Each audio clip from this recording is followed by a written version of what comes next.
जीवन कसं असायला पाहिजे आणि जीवन कसं आहे. तुम्ही काही खा, ते पचवण्याची शक्ती तुमच्या शरीराकडे आहे. तुम्ही इव्हन कचरा देत असला तरी माणूस मरत नाही. जसं शटडाऊन करता तुम्ही कम्प्युटर, तुम्हाला शटडाऊन करता आलं तर तुम्हाला डॉक्टरची गरज नाहीये. रागाचा संबंध लिव्हरशी आहे, आनंदाचा संबंध हृदयाशी आहे, भीतीचा संबंध आपल्या किडनी आणि सगळ्या एक्सक्रिटरी सिस्टमशी आहे. प्रत्येक 10 माणसाच्या मागे 6 माणसांना B12, D3 ची डेफिशियन्सी आहे. आपण कसे बोलतो, कसे वागतो याचा आपल्या आरोग्यावर कसा परिणाम होतो? तर 26/11 घडलं होतं. तिथं जे ताजमधले विक्टीम होते ना, ते माझे पेशंट म्हणून नंतर आले आणि त्यांची मुलगी, मुलगा, बायको आणि ते हे चौघांनाही ट्रीटमेंट द्यायला लागली. आपल्या आजूबाजूचा समाज कसा आहे याचा आपल्या आरोग्यावर कसा परिणाम होतो? एक केस होती माझ्याकडे, त्यांना झोप येत नाही, झोपेची गोळी घेऊन सुद्धा 24 तास त्यांना पेन असतं. त्यांनी मला सांगितलं 20 वर्ष त्यांना हा त्रास आहे. की एखाद्याला आर्थिक समस्या आहे, त्याच्यावरती तो काही नाही करू शकत आहे, त्याला काय करता येऊ शकेल? त्या माणसांना डोकेदुखी असू शकते, मणक्याचे आजार असू शकतात, युरिनरी प्रॉब्लेम्स असतात, बायकांमध्ये गर्भाशयाशी रिलेटेड गाठी, PCOD असणं, हार्मोनल इम्बॅलन्स असणं. बरेचदा तुम्हाला माहीत असतं की मला हे प्रॉब्लेम्स आहेत, पण तुम्ही त्याच्यासाठी काही करू नाही शकत आणि तेव्हा ट्रीटमेंटचा पार्ट येतो. ॲक्युपंक्चर तुमची इमोशनल इम्युनिटी वाढवतं. एखादा ग्लास आहे, त्यात तुम्ही पाणी ओतताच आहात या कपामध्ये आणि ते वाहतंय, तर मी काय करीन की हा कपातलं भरलेलं पाणी अगोदर उचलून टाकेन आणि ते जिथं ठेवलं पाहिजे तिथं ठेवीन. मग तुम्ही काय घालायचं ते ठरवा. पहिलं बॅगेज तर काढा.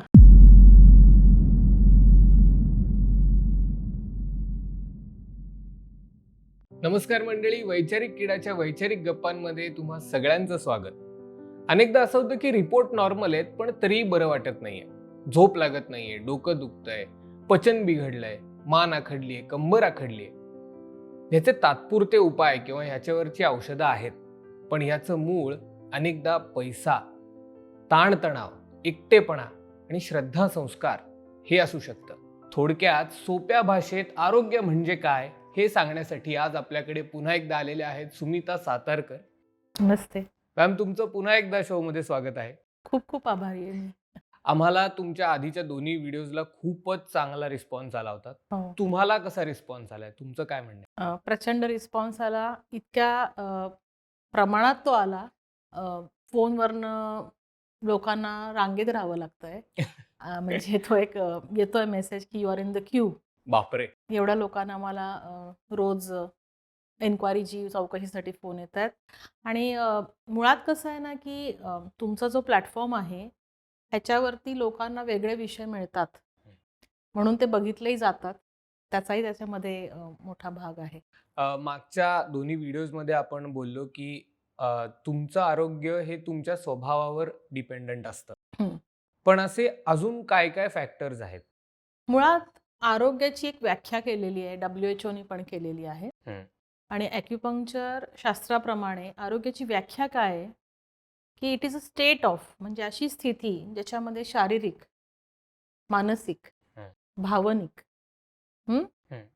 आर्थिक, सामाजिक आणि आध्यात्मिक स्थिती.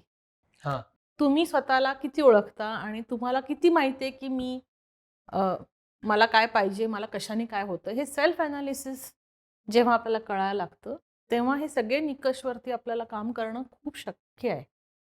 आणि ते भाग आपण बघूया, म्हणजे एक एक की त्याचा कसा संदर्भ आपल्या आरोग्याशी असतो. पण तुम्ही आता हे जे फॅक्टर सांगितलेत सगळे, हं.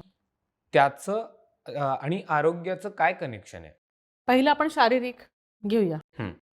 शारीरिक वेलबिंग ज्याला म्हणतो, फिजिकल वेलबिंग, म्हणजे शरीर जे आपलं सर्व कार्याचं एक मीडियम आहे, माध्यम आहे. ते नीट असेल तर आपण सगळ्या गोष्टी करू शकतो. म्हणजे आपली बुद्धी नीट चालली पाहिजे, आपल्याला दिसलं नीट पाहिजे, आपल्याला सगळ्या गोष्टींचं ॲक्टिव्हिटी करता आली पाहिजे वगैरे वगैरे. पण ह्याच्यामध्ये 3 प्रामुख्याने महत्त्वाच्या गोष्टी कुठल्या आहेत तर खूप सिंपल: आहार, व्यायाम आणि झोप.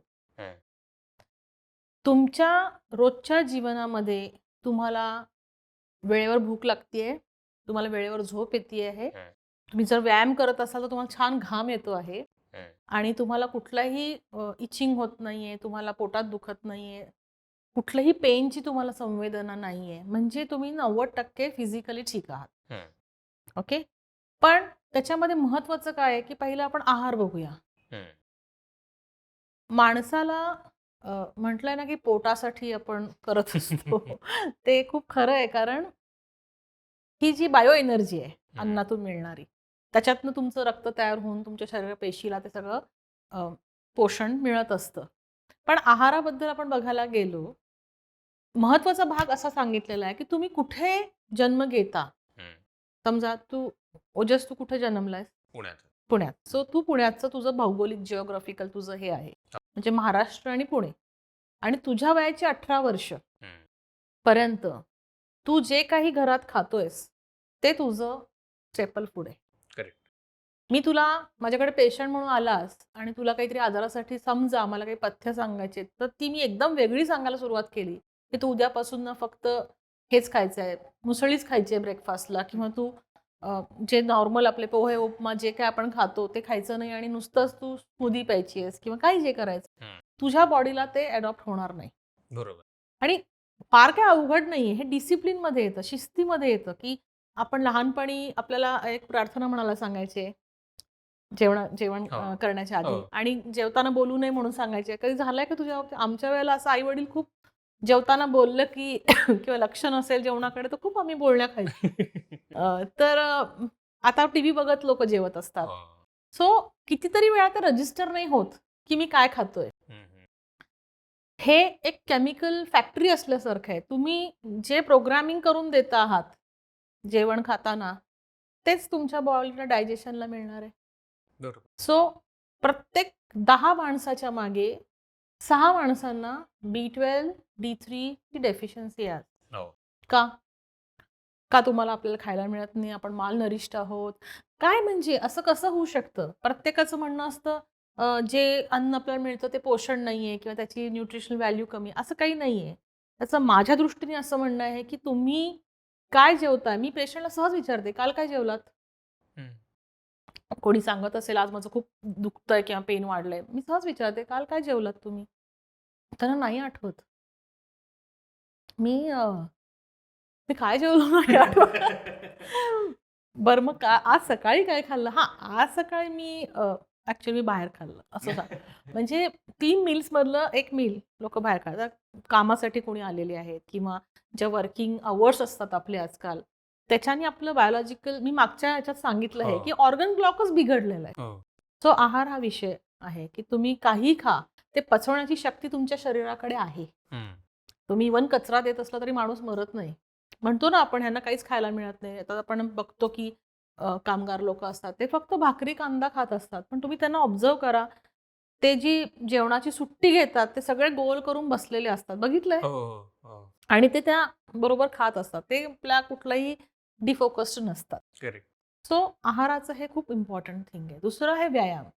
व्यायामाबद्दल मैदानी खेळ खेळणं किंवा स्विमिंग करणं, पोहणं, ही सगळी व्हरायटी आपल्यासाठी अवेलेबल असते.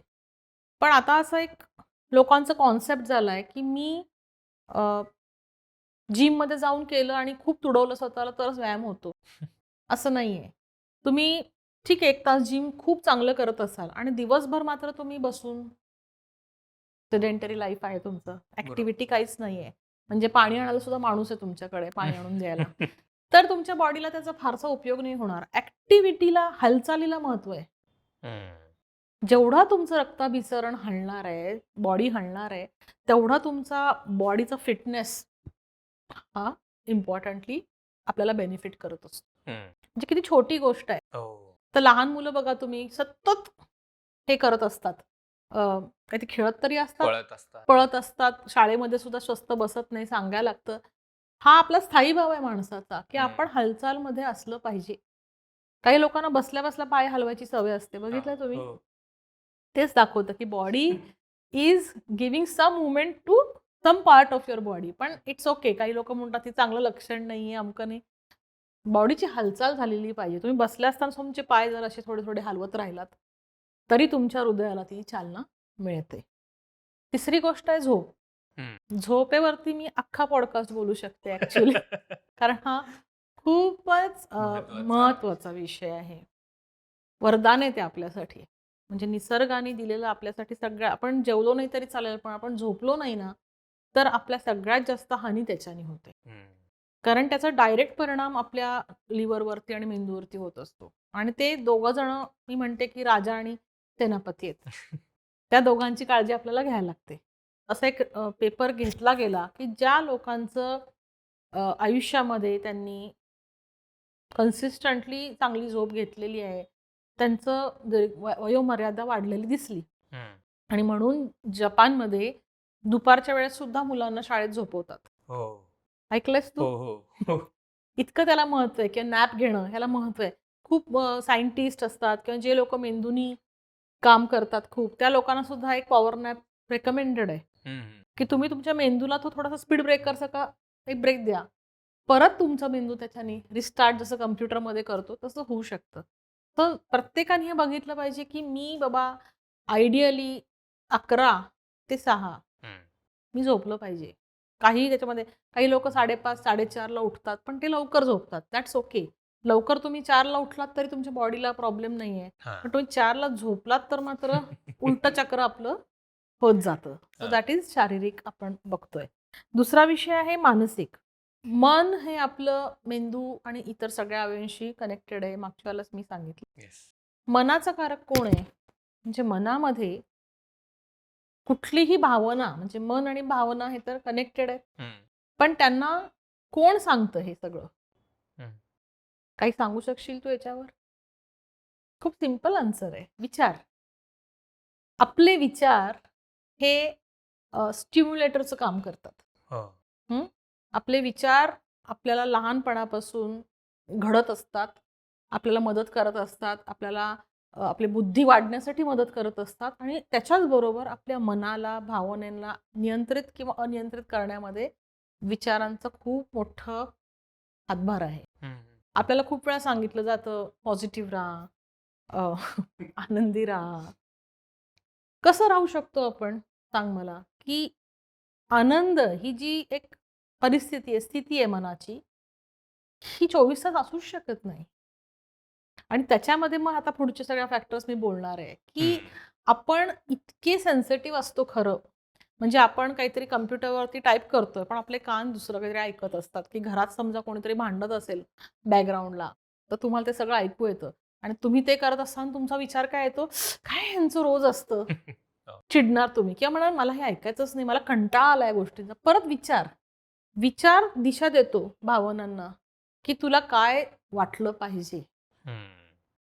सो विचारांच्या वरती आपण जेव्हा काम करतो तेव्हा ऑटोमॅटिकली आपल्या मनावर आणि भावनांवरती काम होऊ शकतं. भावनांचा मागच्या वेळेलाच मी संबंध सांगितला की रागाचा संबंध लिव्हरशी आहे, आनंदाचा संबंध हृदयाशी आहे, बेचैनीचा संबंध आपल्या डायजेस्टिव्ह सिस्टीमशी आहे, दुःखाचा संबंध आपल्या रेस्पिरेटरी सिस्टीम श्वसन संस्थेशी आहे आणि भीतीचा संबंध आपल्या किडनी आणि सगळ्या एक्सक्रिटरी सिस्टीमशी आहे.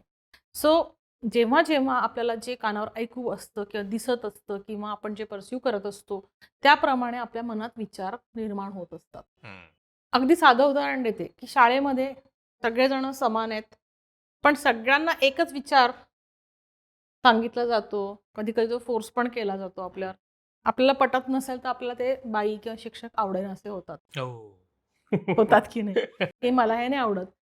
तिथले काही लोक 20 लोकांना ते खूप आवडत असतात आणि हे उगाचच काहीतरी हा सांगतो, असं काहीच नाही.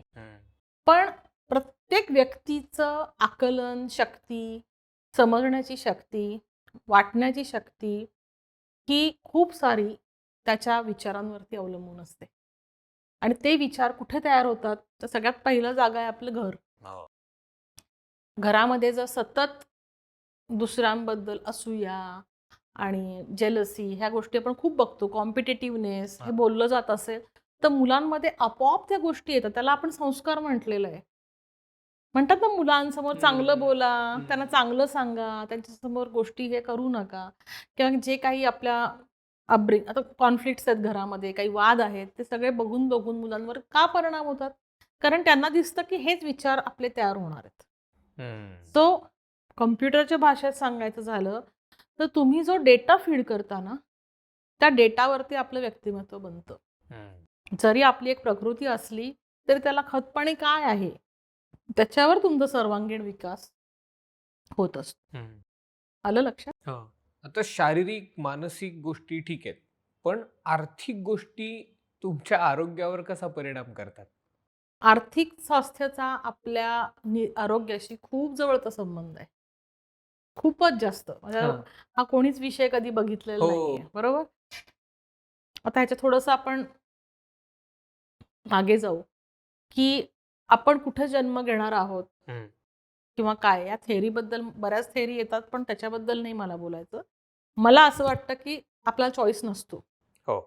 ज्या ठिकाणी आपण जन्म घेणार आहोत, त्यांची आर्थिक परिस्थिती चांगली आहे, मध्यम आहे, खूपच चांगली आहे. ह्या गोष्टीचा आता आपण जिथं जन्म घेणार आहे, त्याच्यानंतर आपण ते स्वीकारतो, हं. जे काही असेल ते. मग आपण शिक्षण घेतो, आपण एका लेव्हलला येतो. प्रत्येक माणसाचं पर्पज, ध्येय पैसा कमवणं, अगदी फ्रँकली बोलायला गेलं तर. हो. कारण पैशाने सगळ्यांना आपल्याला कम्फर्ट पाहिजेत. आत्ताच्या गरजा मागच्या जनरेशन्सपेक्षा जास्त आहेत. त्या वेगळ्या आहेत. त्या करण्यासाठी तो जो कॉम्पिटिटिव्हनेस आहे, तो जो आहे तो आहेच आहे. मान्य आहे मला, की पैशाने आपल्याला सगळ्या सुबत्ता मिळतात. पण मला विचारायचं समाधान मिळतं का? हं. म्हणजे तो जो सॅटिस्फॅक्शन पॉइंट आहे समाधानाचा, की बाबा काही लोकं असतात, की मी 40 वर्षापर्यंत इतकं-इतकं करणार आहे आणि मी रिटायर होणार आणि माझ्यासाठी जगणार आहे. हं. पण मग तुम्ही 40 पर्यंत जगलाच नाहीत तर? आपल्याला हे माहिती नाहीये ना, मी 40 नंतर जगणार आहे का नाही जगणार बरोबर. आहे. सो आर्थिक स्वास्थ्याचा परिणाम आपल्यावरती असा होतो, की आपण अननोइंगली त्या शर्यतीमध्ये उतरतो. हं, हं. आणि जे आपले ठरलेले ठोकताळे, की इतकं झालं की इतका पगार मिळाला पाहिजे. मग त्याच्यासाठी आपलं घर असलं पाहिजे, त्याचा लोनचा हप्ता असला पाहिजे, मग या गोष्टी असल्या पाहिजेत. मी काही विदेशच्या यात्रा केल्या पाहिजेत, अमकं केलं. So every day, every person is thinking about money. आणि त्याच्यामध्ये चुकीचं काही नाहीये. पण जेव्हा आर्थिक फटके लागतात, हं. काही गोष्टींमधनं खूप जास्त प्रमाणात ॲडजस्टमेंट करावी लागते किंवा एक प्रकारचं भय ज्यांना उदाहरण देते मी तुझ्या लक्षात येईल. माझ्याकडे एक पेशंट येत होत्या आणि त्यांचं आत्ताचं वय 52 वर्ष आहे आणि गेले जवळ-जवळ 25 वर्ष हं.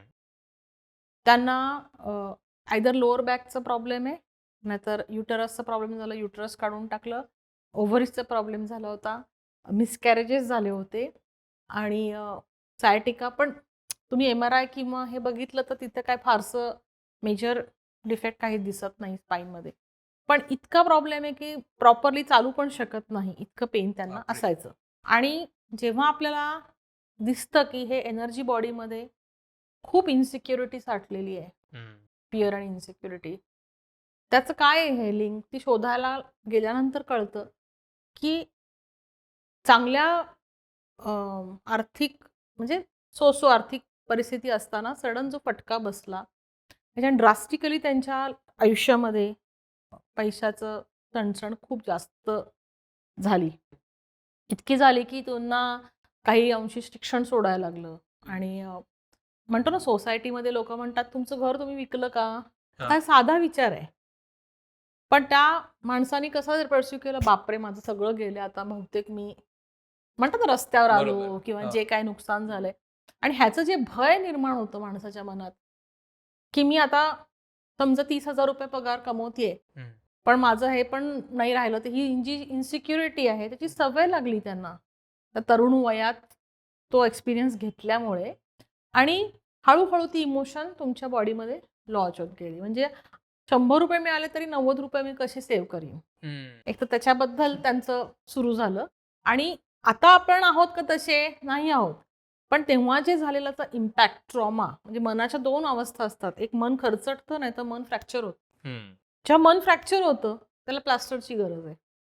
हो की नाही? हो. सो त्यांच्या मनात त्या टाइपचं भय, इन्सिक्युरिटी त्या जवळ-जवळ 25 वर्ष कॅरी करत होत्या. बापरे! हं.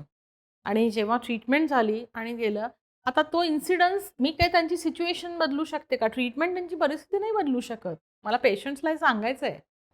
खूप जणांना असं वाटलं त्या पॉडकास्ट नंतर, की असं काहीतरी मॅजिकल आपल्यामध्ये होणार आहे किंवा त्यांनी अनुभवलं ट्रान्सफॉर्मेशन.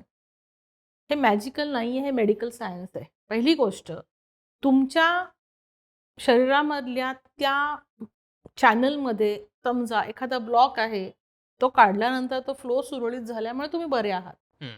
पण मग तुम्ही ती परिस्थिती आता वेगळ्या दृष्टिकोनाने का बघताय? कारण जसं तुमची इम्युनिटी, प्रतिकारशक्ती कमी होते हम्म. आणि तुम्हाला बाहेरचे इन्फेक्शन्स होतात, बरोबर? तुम्ही काय करता? प्रतिकारशक्ती वाढवता. हो. ॲक्युपंक्चर तुमची इमोशनल इम्युनिटी वाढवतं. ओके. अजून चांगलं उदाहरण देते. एखादा ग्लास आहे, त्यात तुम्ही पाणी ओतताच आहात या कपामध्ये आणि ते वाहतंय.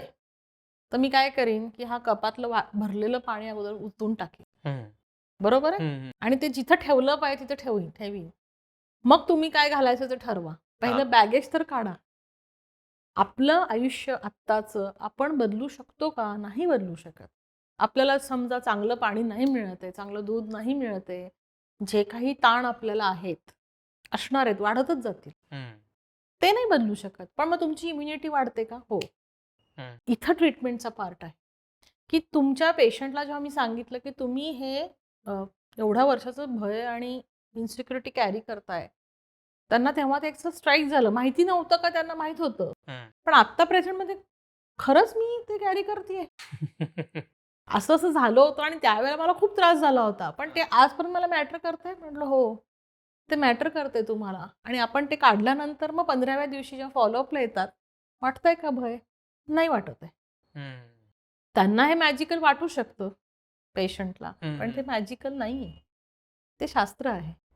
इथं ॲक्युपंक्चरचं कार्य खूप प्रमाणात चांगल्या पद्धतीने आणि म्हणून आजच्या हेल्थ केअरमध्ये म्हणेन मी, प्रत्येक माणसाला काही ना काही हे त्रास आहेत. हो. मग अगदी स्टुडंट्स असतील, मिडल एज लोकं असतील, तुमच्यासारखी यंग लोकं असतील. स्ट्रेस प्रत्येकाला आहे. म्हणजे स्ट्रेस हा एक पॅन्डेमिक असल्यासारखं वाटतं मला. जो तो माणूस फक्त ह्याच्याबद्दल बोलतो. म्हणजे मी किती दिवसातले समजा 100 मधले 40 ते 50 पेशंट मी फक्त अँक्झायटी, इन्सोम्निया, डिप्रेशनचेच ट्रीट करतेय ना. सगळ्या एजमधल्या लोकांचे. मग त्याच्या रूटला जाणं हे कामाचा एक भाग आहे. त्याला ते दाखवणं की हे आहे. त्याच्या दृष्टीने तू कसं बघशील, त्याच्याबद्दल ॲप्टिट्यूड चेंज करणं हा ट्रीटमेंटचा भाग असतो. म्हणजे जखम झाली तर त्याला ड्रेसिंग केलंच पाहिजे. ड्रेसिंग म्हणजे ॲक्युपंक्चर आहे. ओके. परत तू जाऊन पडलास, ते माझ्या कंट्रोलमध्ये आहे का? नाही. म्हणून मग पुढचा विषय मी बोलणार आहे प्रिव्हेंटिव्ह हेल्थबद्दल. हां. त्याच्या आधी आपण आर्थिक बाजू लक्षात आली तुझ्या? येस, आर्थिक स्वास्थ्य. येस.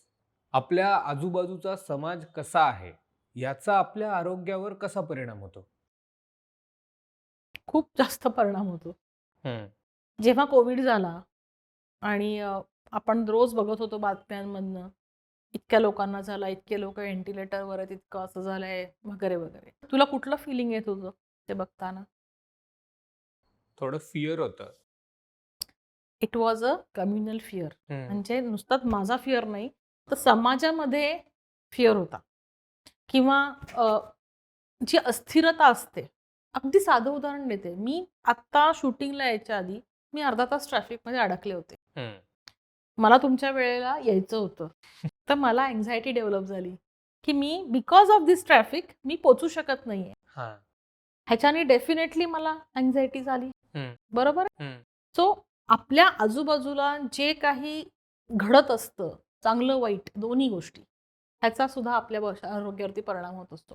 आता मी रोजच ट्रॅफिकमध्ये जात असेल, तर आयदर मी त्याची सवय करून घेईन, कारण आपल्या पुण्यात तसंच ट्रॅफिक असतं. नाही तर त्याचा रोज मी त्रास करून त्रागा करून घेणारे पेशंट सुद्धा माझ्याकडे आहेत, की का मला अँक्झायटी असते तर ऑफिसला जायला मला तेव्हा बहुतेक मी हे फील करतो. पण तुमचा कंट्रोल आहे का ट्रॅफिकवर?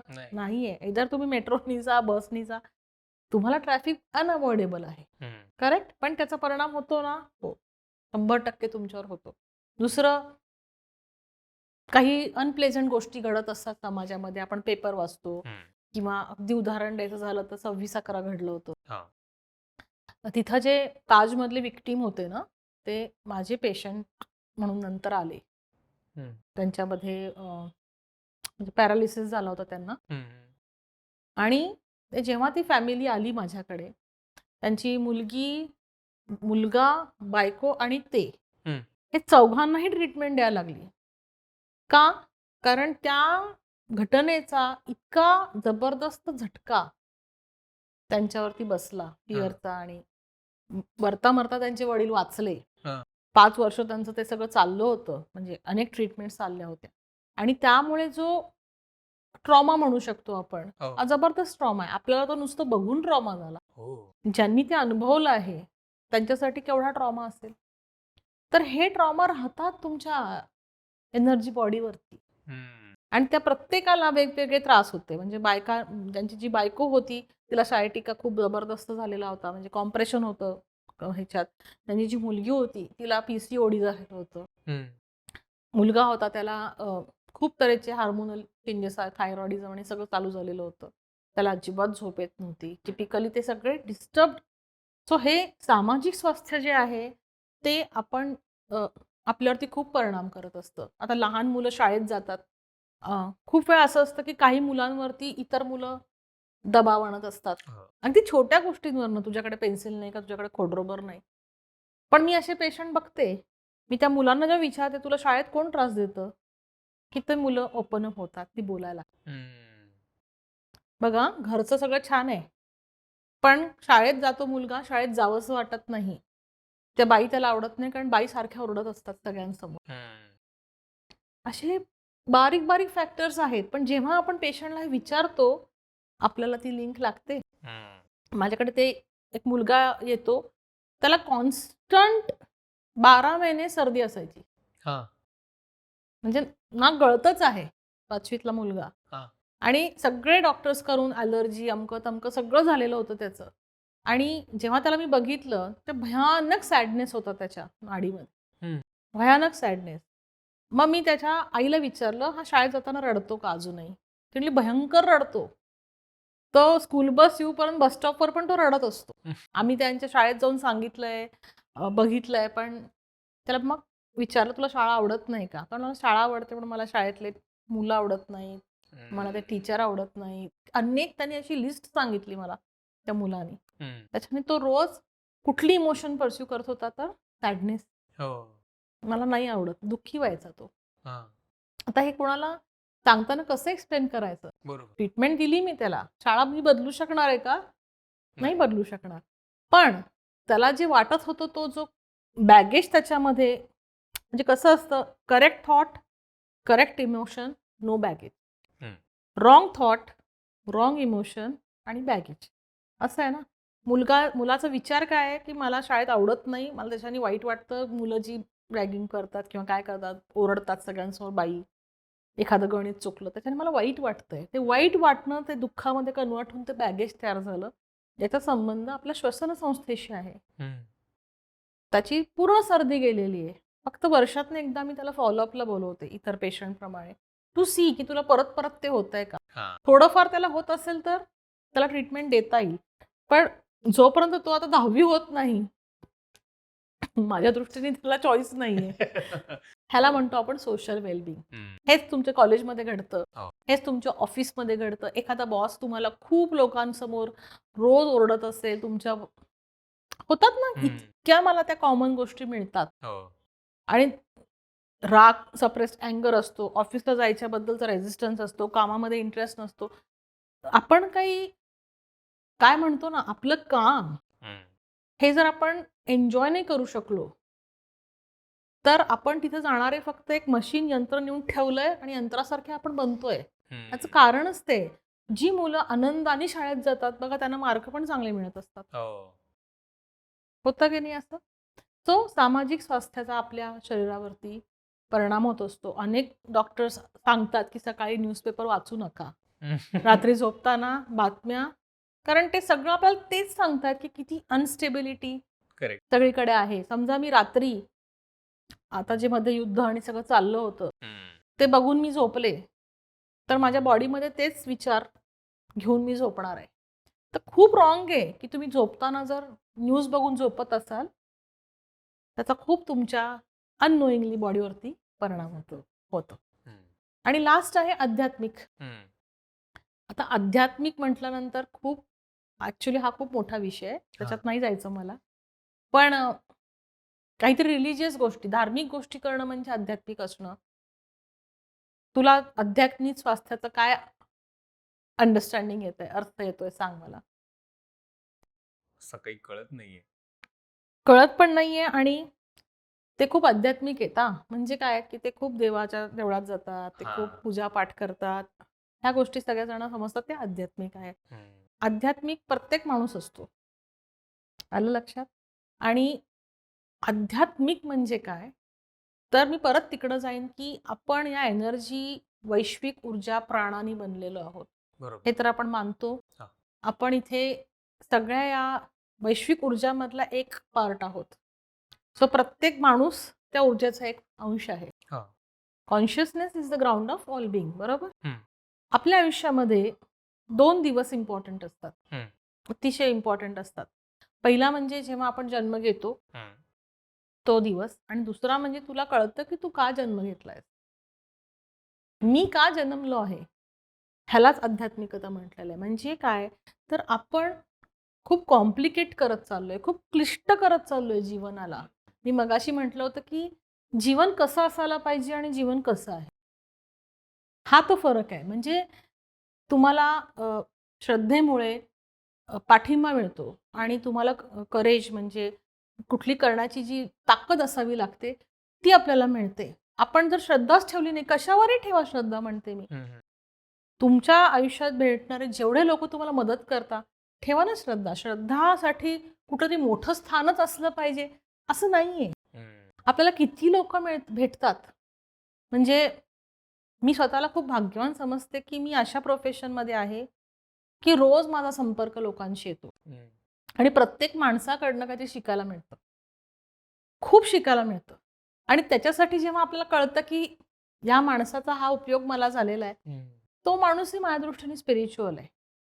तुमच्याबरोबर काम करणारे तुमचे स्टाफ असतील, तुमच्या घरात काम करणारे तुमचे हेल्पर्स असतील, ह्या लोकांना जर आपण आपल्याबरोबर अपलिफ्ट केलं तर ती स्पिरिच्युअलिटीच आहे ना.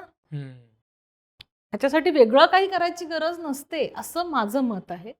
आणि ॲक्युपंक्चरमध्ये सुद्धा त्याला जी झालर आहे स्पिरिच्युअलिटीची, ती फक्त एवढंच सांगते की आजचा 24 तासाच्या दिवसामध्ये 8 तास झोपेचे काढले तर राहिलेले जे तास आहेत त्याच्यामध्ये मी जे काही केलं ते मी इंटिग्रिटीने केलं तर तुम्ही निश्चिंत झोपता.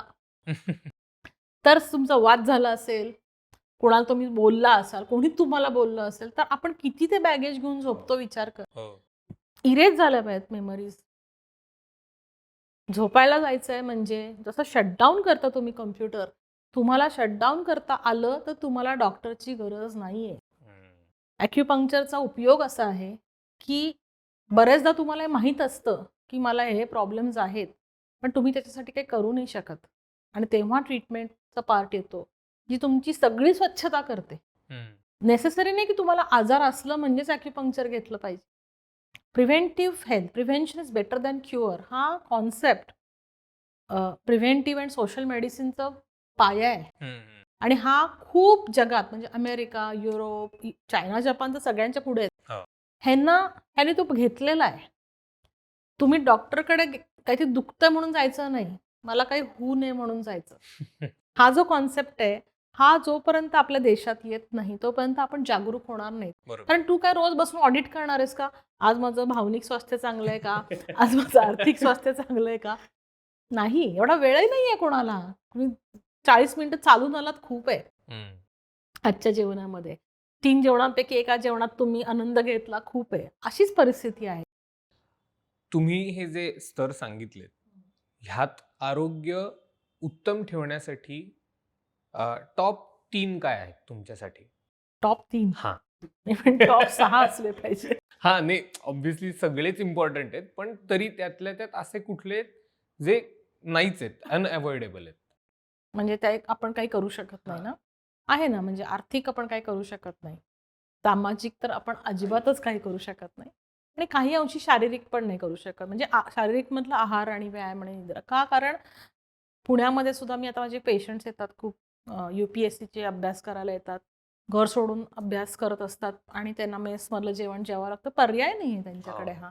अशी खूप लोकं येतात. त्यांना तुम्ही कसं सांगणार की तू हायजिनिकच खा किंवा तुझं जे, पण त्यातल्या त्यात तुम्ही मी जे बोलले तसं की त्याच्याशी कनेक्ट व्हा ना. सारखंच मला वडापाव आवडतो तर मी रोजच वडापाव खाणार तर तुमचं बॉडी नाही ना, पेट्रोलच्या ठिकाणी डिझेल घातलं तर काय होईल. सो माझ्या दृष्टीने सामाजिक आर्थिक आणि शारीरिक स्वास्थ्य हे खूप चॅलेंजेबल असतं. आपल्या जीवनातील शारीरिक, मानसिक, भावनिक, आर्थिक, सामाजिक आणि आध्यात्मिक ह्याचा आणि आरोग्याचं काय कनेक्शन आहे? खूप परस्पर संबंध आहे, म्हणजे सगळे एकमेकांवरती अवलंबून आहेत. हां. जेव्हा आपण आयुष्याचा विचार करतोय, आपलं शरीर चांगलं राहिलं पाहिजे, ते राहण्यासाठी मन चांगलं राहिलं पाहिजे. कारण मन भावनांना नियंत्रित करतं आणि हे सगळं कशावरनं वर-खाली होत असतं, तर तुमचं आर्थिक स्वास्थ्य कसं आहे आणि तुमचं सामाजिक स्वास्थ्य कसं आहे आणि तुम्ही आध्यात्मिकदृष्ट्या कसे आहात. किंवा एक सोडला आणि दुसरा आहे असं असं नाहीये. नाही. हे सगळं इंटिग्रेटिव्ह म्हणजे आपलं शरीर आहे हं. आणि मग ते कसं निरोगी राहिलं. आपण डिटेल्समध्ये, सविस्तरमध्ये याच्याबद्दल बोलूया. आता आर्थिक समस्या असणाऱ्यांना असे कुठले ठराविक आजार होतात का? असं काही आहे का? आर्थिक स्वास्थ्यामुळे अनेक आजार आपल्याला होतात. हं. म्हणजे आर्थिक स्वास्थ्य तुमचं जर बिघडलेलं असेल, काही कारणांमुळे, ते कारणं मी आता बोलत नाही. पण त्या माणसांना डोकेदुखी असू शकते, निद्रानाश असू शकतो, त्यांना मणक्याचे आजार असू शकतात.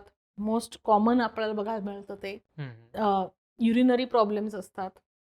बायकांमध्ये गर्भाशयाशी रिलेटेड गाठी असणं, ओव्हेरियन सिस्ट असणं, पी-सी-ओ-डी असणं, हार्मोनल इम्बॅलन्स असणं, इन्फर्टिलिटी असणं, ह्या सगळ्या गोष्टी इंटरकनेक्टेड आहेत.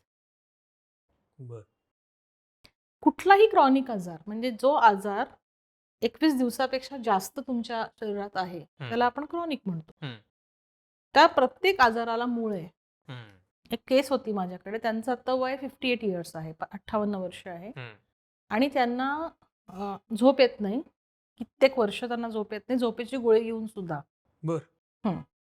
त्याच्यानंतर त्यांची सगळी पाठीचा कणा अख्खा म्हणजे मानेपासून अगदी कमरेपर्यंत 24 तास त्यांना पेन असतं.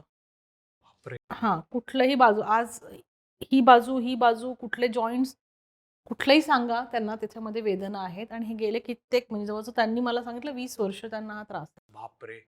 आणि सगळे त्यांचे उपचार झालेले आहेत. पण त्यांना त्याच्यातनं काहीही फरक नाही. थोडंफार थोडे दिवस बरं वाटतं, परत ते सुरू होतं. हं, सो त्यांचं केस चेकिंगच्या वेळेला माझ्या लक्षात आलं. त्यांना मी विचारलं, की "तुम्हाला खूप भय आणि खूप सप्रेस्ड अँगर आहे.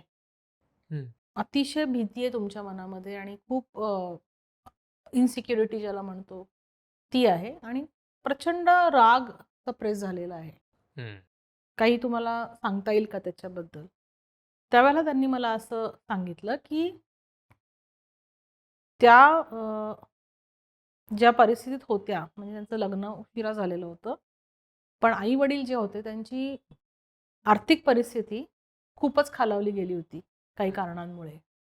इतकी खालावली गेली होती, की त्याही काही मदत करू शकत नव्हत्या आई-वडिलांना आणि एके दिवशी अचानक त्यांना लक्षात आलं किंवा समजलं, की दोघांनी आत्महत्या केली. आई-वडिलांनी. म्हणजे कुठलंही काही कारण न सांगता अचानक तो आघात त्यांच्यावरती झाला. हां. त्याचा परिणाम असा झाला, की पहिलं म्हणजे गिल्ट, की मी काही मदत करू शकले नाही. माझ्या आई-वडिलांनी असं कसं केलं? त्याच्याबद्दल येणारी चीड हं, त्यांच्या मनामध्ये ती घर करून बसली. आणि दुसरी म्हणजे त्याच्यानंतर आर्थिक जी कॅलॅमिटी आई-वडिलांवर आली होती, त्याचं सगळं नंतर निस्तरणं त्यांना लागलं. आणि त्याच्यामध्ये निर्माण झालेलं जे काही भय, इन्सिक्युरिटी इतकं प्रमाणापेक्षा जास्त झालं, की त्यातनं त्या बाहेर येऊ शकत नव्हत्या. त्या सायकलमध्ये त्या फिरत होत्या. हं. जेव्हा या सगळ्या इमोशन्सवरती आम्ही काम केलं, मला सांगायला खूप आनंद वाटतो. शी इज पेन फ्री. त्यांच्या झोपेच्या गोळ्या बंद झालेल्या आहेत. त्या नीट झोपता आहेत आणि रिपिटेटिव्हली आम्ही जे 3 महिन्याचा फॉलोअप असतो, त्याला ते येतायत. पण हे कसं घडतं? आर्थिक स्वास्थ्य आई-वडिलांचं बिघडलेलं होतं. हं. त्याच्यावरती त्यांची रिएक्शन चुकली असेल. त्याचं जे गिल्ट मुलं घेतात, त्याच्यामध्ये त्या राहिल्या. त्याच्यामधून निर्माण झालेली चीड आणि सगळं भय आणि हे सगळं त्या कॅरी करत होत्या 20 वर्ष. त्याचे परिणाम होते सगळे. सामाजिक समस्या असतील, तर साधारण कुठले आजार होऊ शकतात? सामाजिक स्वास्थ्यामध्ये तुम्हाला बिघडलं तुमचं सामाजिक स्वास्थ्य, तर तुमच्यामध्ये जर चीड निर्माण होतीये त्या गोष्टींमुळे, तर तुम्हाला सगळे लिव्हर डिसीजेस होणार आहेत. हं, लिव्हरचा संबंध आपल्या मस्क्युलर सिस्टमशी आहे.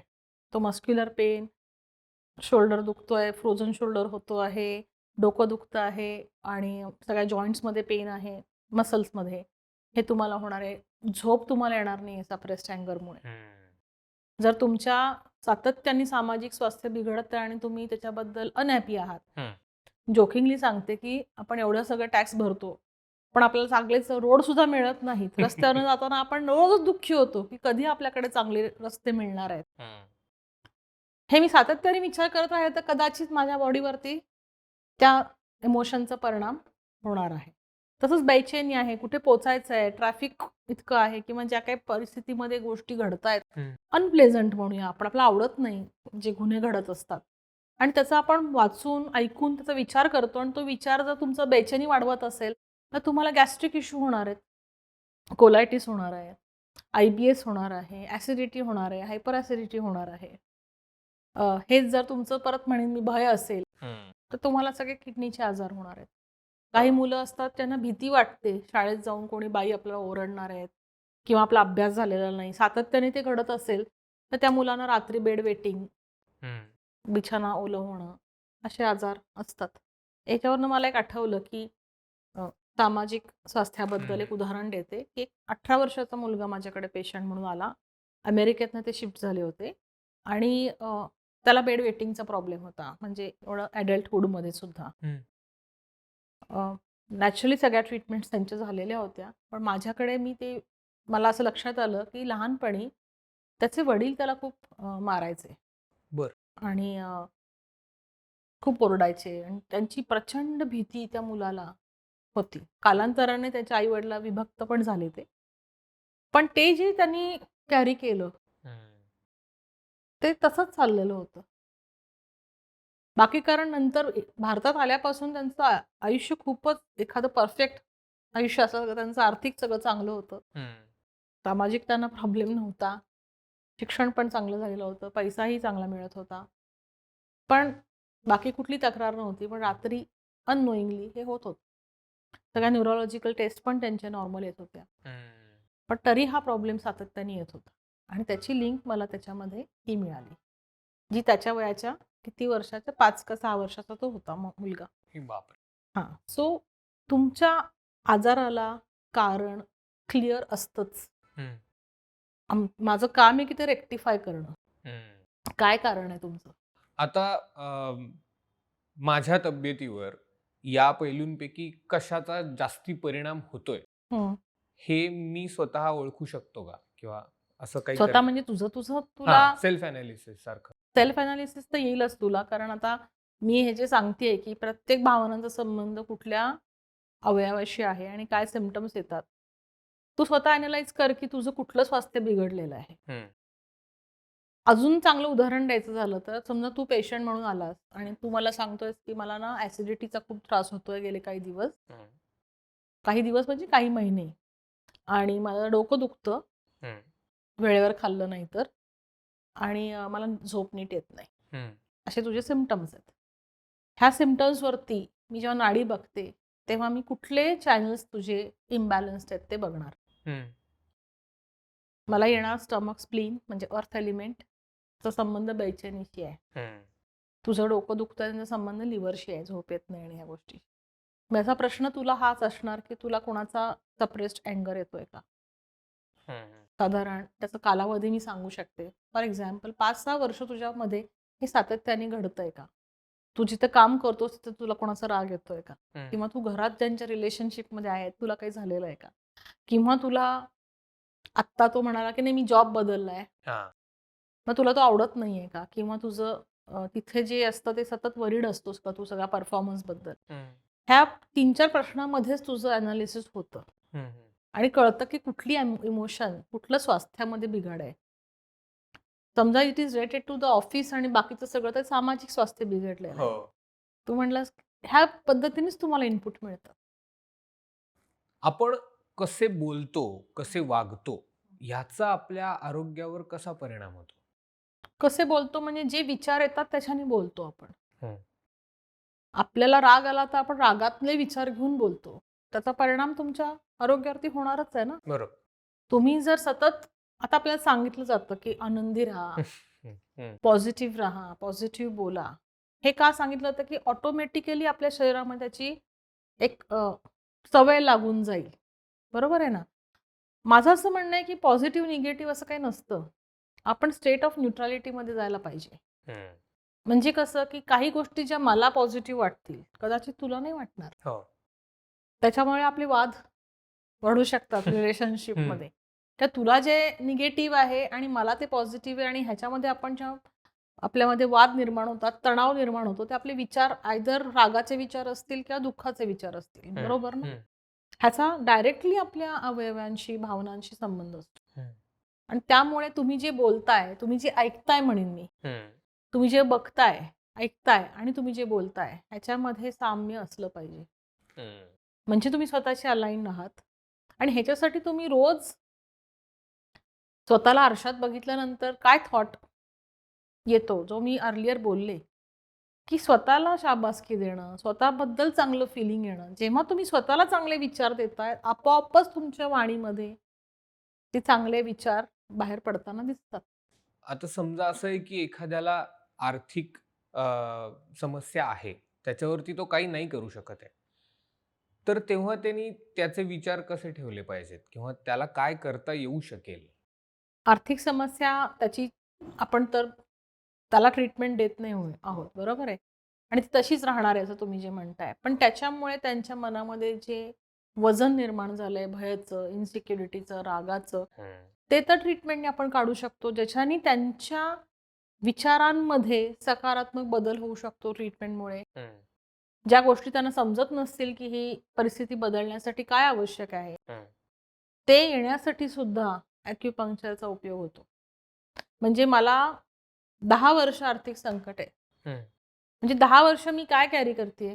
सततची इन्सिक्युरिटी, असुरक्षितता मी कॅरी करतेय. त्याचा परिणाम तुमच्या आरोग्यावरती होतोय.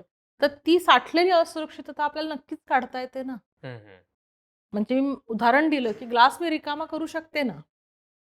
परत त्याच्यामध्ये असुरक्षितता घालायचीच आहे जोपर्यंत परिस्थिती बदलत नाही, तर मग ट्रीटमेंट घ्या. परत कालांतराने ट्रीटमेंट घ्या.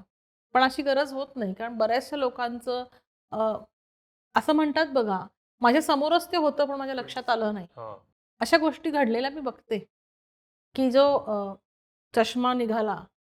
मला पेशंट असंच फीडबॅक देतात, की मी ट्रीटमेंट समजा तुला निद्रानाशासाठी देतीये, डोकेदुखीसाठी देतीये. तर ते मला सांगतात, पण माझ्यात हे बदल पण झालेत. मी चांगलं काम करायला लागले ऑफिसमध्ये. मी आनंदी असते किंवा माझं कोणाशी भांडणच होत नाहीये. कसं काय? मी म्हणते तुम्ही आंबे खा. कसे कसे का? तीच तर ॲक्युपंक्चरची सगळ्यात मोठी हे आहे. तुम्हाला ते पूर्ण सर्व्हिसिंग करतं. असं नाही की तुझं डोकं दुखतं तर तेवढंच तुझं सर्व्हिसिंग करायचंय. Body as a whole concept आहे. पंचमहाभूतांनी बनलेल्या शरीराला स्वच्छ करायचंय. त्यामुळे तू कुठे जे ठेवलंस ते सगळंच इरेज केलं, तर नवीन पीसी मिळाल्यासारखंच आहे ना तो. आता समजा असं आहे की सामाजिक, आर्थिक, मानसिक, भावनिक ह्या समस्या जर दूर झाल्या तर कुठले आजार होणारच नाहीत का? नाही, कारण हे समस्या दूर होणार नाही. पहिली गोष्ट. आणि nothing is perfect. But at the same time nothing is permanent. आपल्याला आध्यात्मिक बाजूने बघायला गेलं तर रोग, भोग आणि योग हा कॉन्सेप्ट आपल्या इथे सांगितला आहे. म्हणजे काही गोष्टी आपण जर भोगण्यासाठी आलो असू, तर त्याची तीव्रता कमी होईल. तो योग येईल आपल्याला आणि त्यातनं आपण बाहेरही पडू. पण आपण आजारी पडू नये ह्याच्यासाठी आपण 100% दिले पाहिजेत. जसं मी म्हटलं, की व्हॅक्सिन आपण घेतो सो दॅट आपल्याला ते इन्फेक्शन्स होत नाहीत. तसं तुम्ही ह्या सगळ्या स्तरांवरचे इमोशनल, एनर्जी वाईज व्हॅक्सिन घ्या ना. त्याच्याने तुमचं काय म्हणतात प्रॉबेबिलिटीज कमी होतील ना, त्या 100% कमी होतील. जेव्हा तुला कळतंय, की मी हे बदलू शकत नाही, पण माझ्यावरती त्याचा परिणाम होतोय आणि त्याने मी कुठेतरी परिणाम होऊन सफर होतोय, मला त्रास होतोय, तर ट्रीटमेंट आहे. ट्रीटमेंट घेतली पाहिजे. परिस्थिती कोणाचीच आपण बदलू शकत नाही. आणि हे अजून बदलून वाईट पण होऊ शकतं, असं काही नाहीये. मी नेहमी म्हणते प्रिपेअर फॉर द वर्स्ट. तसं आहे. ते सगळ्या गोष्टींनी तुम्हाला हील करणार आहे. मी हील हा शब्द का वापरला? कारण हीलिंग आपण हा विषय करतो तो फक्त शारीरिक नसतो कधीच. हीलिंग हे मानसिक असतं, भावनिक असतं आणि मग आध्यात्मिक असतं, सामाजिक असतं, आर्थिक असतं. तुम्ही आध्यात्मिकता दृष्ट्याने हील झालात तर तुम्ही या सगळ्या स्तरांवरती हील होता कारण तुमचा दृष्टिकोन बदलतो. त्या गोष्टीकडे बघण्याचं जेव्हा तुम्हाला समजतं, आज तुला समजलं हे सगळं, नक्कीच तुझा दृष्टिकोन बदलला ना सगळ्या गोष्टींकडे बघण्याचा. आणि तो सेल्फ इम्पॉर्टन्स, तो सेल्फ अवेअरनेस जेव्हा आपल्याला येईल म्हणजेच आपण स्पिरिच्युअल आहोत असा त्याचा अर्थ आहे. आता जे अजिबात मेडिटेशन करतच नाहीत त्यांच्या आरोग्यावरती काय परिणाम होतो किंवा त्यांना कुठले आजार होऊ शकतात? मेडिटेशन म्हणजे ज्याच्याबद्दल ध्यान, धारणा आणि हे सगळं आपण म्हणतो हे खूप महत्त्वाचं असतं. पण त्याच्या वेगवेगळ्या पद्धती आहेत. जसं मी बोलले, की कुठलंही काम तुम्ही त्या अवेअरनेसमध्ये करत असाल, डोळे उघडे ठेवून सुद्धा आणि त्याच्याने तुम्हाला तो आनंद मिळत आहे, तर तुम्ही मेडिटेशनच करत आहात. येतंय लक्षात? पण आपल्याला काही दिलेल्या आहेत गोष्टी, की तुम्ही समजा डोळे मिटून बसलात आणि तुम्ही त्या स्वतःबद्दल ते सगळे चांगले विचार जे काही करत असाल, खूप मेडिटेशन केलं म्हणजे मला खूप चांगलं वाटणार आहे असा काही रूल नाहीये किंवा तसं समीकरण पण नाहीये. काही लोक मी बघते की खूप मेडिटेशन करतात. जगामध्ये याच्याबद्दल रिसर्च पण खूप चालू आहे.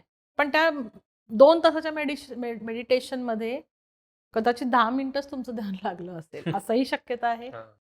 किंवा ते करतोय म्हणून तुम्हाला जे चांगलं वाटतंय. मी 2 तास मेडिटेशन करते, तर तुम्हाला चांगलं वाटतंय ना, करा. काही लोकांना 5 मिनिटं मेडिटेशन करून सुद्धा खूप चांगलं वाटणार आहे. काही लोकांना नुसतं आता बरेचसे अभिनेते वगैरे माझ्याकडे येतात चित्रपटसृष्टीतले आणि त्यांचं तर खरंच हेक्टिक असतं शेड्यूल खूपच जास्त.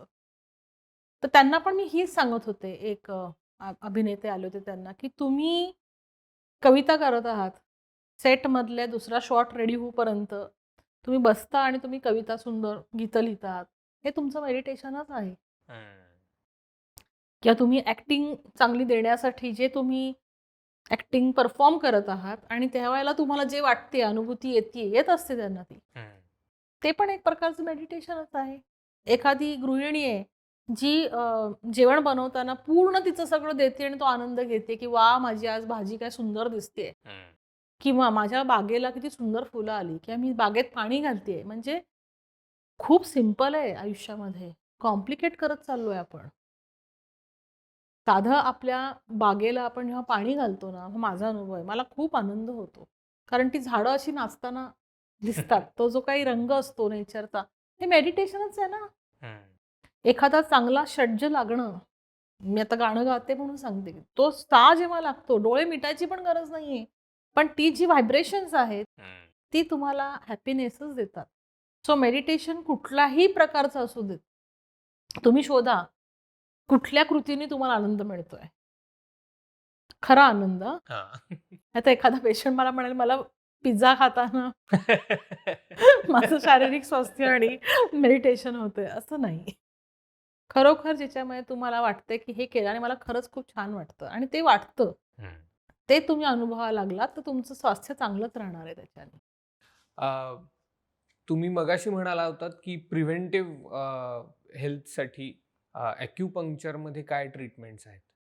खूप सोपी आणि साधी ट्रीटमेंट आहे. आयडियली 7 दिवस वर्षातनं एकदाच. 365 दिवसातले फक्त 7 दिवस. ज्याच्यामध्ये तुमची जी काही एकदा एक नाडी परीक्षा झाल्यानंतर समजतं, की कुठे जास्त काम करणं आवश्यक आहे. ते गृहीत धरून संपूर्ण शरीराची, मनाची आणि सगळ्या सिस्टमची स्वच्छता केली जाते. म्हणजे आपण इतक्या वेळा बोलतोय याचं जे काही आपल्यावरती सगळ्या गोष्टींनी काही प्रकारचं ओझं शरीरात राहत असेल, तर ते काढण्याची उत्तम ट्रीटमेंट ॲक्युपंक्चरमध्ये आहे. जी इतर देशांमध्ये पण केली जाते. त्याच्यामध्ये तुम्हाला प्रत्येक सिटिंगला महत्त्व आहे आणि ते सलग घेण्याला महत्त्व आहे. म्हणजे मी 7 सिटिंग आठवड्यातनं एकदा वगैरे तशी नाही घेता येत.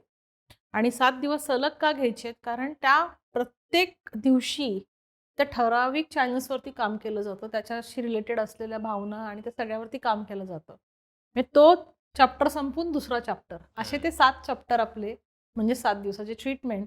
आणि ती केल्याने आमूलाग्र बदल झालेले दिसतात आम्हाला पेशंट्समध्ये.